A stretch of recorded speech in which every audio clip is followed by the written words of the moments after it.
Streetwear. It's a genre of fashion that saw me personally into adulthood. What was once a niche subculture blossomed into a dominant force in the global fashion industry. Emerging from skateboarding and the hip hop scene of the late 20th century, streetwear's early days were characterized by DIY aesthetics and a strong sense of community. Brands like Stüssy and Supreme all started out small, independent labels that catered to local enthusiasts, but their unique styles and limited releases quickly garnered widespread attention and created a cult following. All of this attention, as we know now, led to global notoriety and ultimately oversaturation. Today, streetwear is a far cry from the glory days of the past, which has many asking, is streetwear dead? Let's discuss. I'm Nate the Great from TakeFlight214.com, and this is the rise and fall of streetwear, from rebellion to runways. But before we get started, please take a second to stop and smash that like button for your boy. I know I say it in every video, but liking and sharing these videos is really the only way to get the YouTube algorithms to continue to notice us and help us grow even a little bit. We've been doing a lot of growth lately, and I can't thank you guys enough for supporting the channel and coming back to watch each one of these videos that we do, because it's really a labor of passion. But with all of that being said, let's get into this story. Streetwear's roots run deep. Actually, they go all the way back to the 70s and early 80s. From the soup of the early hip-hop, skateboarding, punk, and surf culture, this subculture wound up being born. It's actually murky which brand officially created streetwear. Many say it's Stüssy. The legendary Sean Stüssy launched the label in 1980 as a surf brand in California. Meanwhile, on the East Coast, brands like Supreme and New York were working on crazy new things that were surprisingly similar. And not to mention, all the way on the other side of the world in Japan, guys like Hiroshi Fujihara was working on his Good Enough imprint. All of this was well before the days of the internet, so the likelihood that these ideas spread from one guy seeing another guy's idea was highly unlikely. It's almost like streetwear spread through osmosis. There's a train of thought that with all great inventions, the universe disseminates the idea to several different individuals around the same time period. Reason being, in the event that one of them fails, the other one is bound to succeed. But either way, the idea is destined to be born into the world. In the 80s, brands like Kango, Adidas, and Fila, though not considered streetwear yet, became staples in the burgeoning rap scene, popularized by icons like Run DMC and LL Cool J. Meanwhile, Harlem designer Dapper Dan was creating custom luxury gear by reworking high fashion brands like Gucci and Louis Vuitton into bold, oversized pieces. His designs became a staple of hip hop fashion, blending street culture with high-end style and paving the way for future collaborations between streetwear brands and luxury brands. In the 90s, skateboarding exploded, bringing brands like Supreme and New York into the spotlight. Supreme, founded in 1994 by James Jebbia, was a skateboarding shop that quickly evolved into a cultural phenomenon, known for its limited drops and collaborations. It was also around this time that the term streetwear was invented. Weekend credited New York's Vision Streetwear for introducing the word into the lexicon. All of these earlier influences were critical in shaping streetwear's ethos, a mixture of individualism, subculture, and style. Throughout the 90s, there were many proto-brands like Fubu, Echo, Peli Peli, Kuji, and tons of others, many of which we've covered on this channel.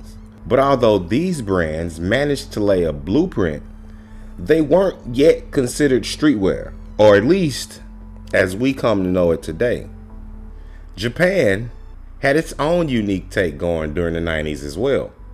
Fujihara's protege Nigo had launched Bape, which ultimately took streetwear to an entirely new level of exclusivity by using limited drops and high prices to create hype. Other brands like Neighborhood and W Taps was also emerging, offering meticulous attention to detail and unique aesthetics in a traditional Japanese type of way. Prior to the 2000s, and I talk about this a lot in previous videos, but fashion was heavily segregated. Street guys wore certain stuff, skaters wore another, rockers, preps, and so on.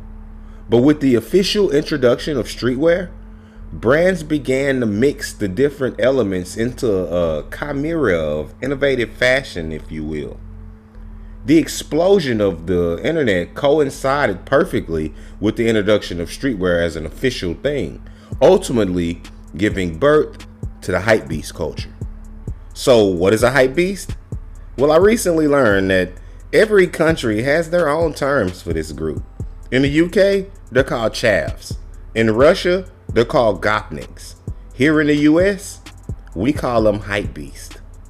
According to ChatGPT, a hypebeast is someone who is highly focused on following the latest trends in streetwear and sneaker culture, often valuing brand exclusivity, limited edition releases, and high-profile collaborations over the actual art of the style.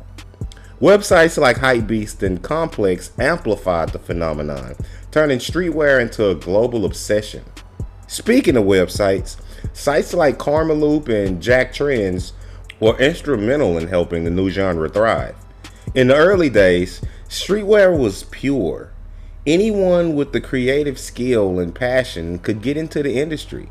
Back then, it was mainly based on graphic tees, hoodies, crew necks, and snapbacks. Anyone could press up a few pieces of apparel, and if they looked good enough, you could get serious traction with them. And if they really popped, you could make it mainstream. Karmaloop had various programs and sister sites that allowed them to give opportunities to smaller up-and-coming brands, many of which wound up making it big. The DIY aesthetic that streetwear was born with was alive and well during this era. Brands like Diamond Supply, The Hundreds, Pink Dolphin, Crooks and Castles, and many others ruled what is now being known as the golden era of streetwear. This was the best time to be a streetwear fan. It wasn't yet so much about hype and exclusivity. It was more so about the love of the look. I mean, sure, brands like Bape and Supreme were charging crazy prices and reselling for crazy prices, but there were plenty other younger brands that offer more than enough competition. I still remember sleuthing through Plunder, which was one of Karmaloop's offshoot sites, on a weekly basis, looking for new pieces that was on sale. There were a wealth of options. Seemingly everybody had a clothing brand.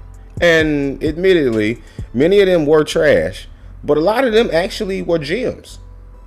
By the time the 2010s rolled around, big business realized there was money to be made in the streetwear industry. Prior to this point, high fashion houses had always looked down their noses at what they called quote-unquote urban fashion.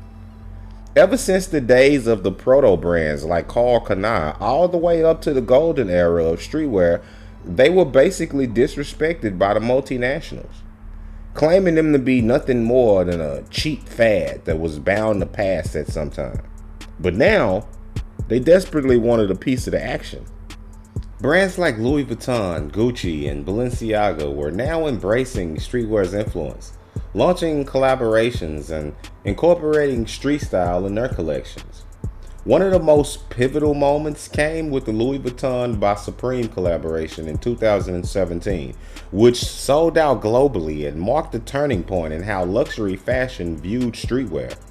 Around that same time, Virgil Abloh's brand Off-White became a major force, blending streetwear with high fashion and leading to Abloh's appointment as Louis Vuitton's artistic director of menswear in 2018. Streetwear was no longer just a subculture. It was at the forefront of the fashion industry, embraced by celebrities, influencers, and luxury consumers worldwide. But they were also rapidly straying further and further away from their original roots. A strange thing happened in 2020. In more ways than one, actually. After the pandemic hit, lots of things began to change. Spending habits changed, celebrity culture took a hit, and suddenly, not as many people seemed interested in super overhyped fashion. After all, where the hell would you even have worn it to? Everything was closed back then. By the early 2020s, cracks began to appear in streetwear's dominance. Some argued that the industry's over reliance on hype and limited releases led to fatigue. The resale market became super oversaturated, and the once exclusive culture turned into mass consumption. This not only hit the streetwear market, but it hit the sneaker market as well. We did a video on the rise and fall of sneaker culture a few weeks ago, and the story was much the same. Oversaturation, overhype, and overprice ultimately caused the downfall of a once thriving culture.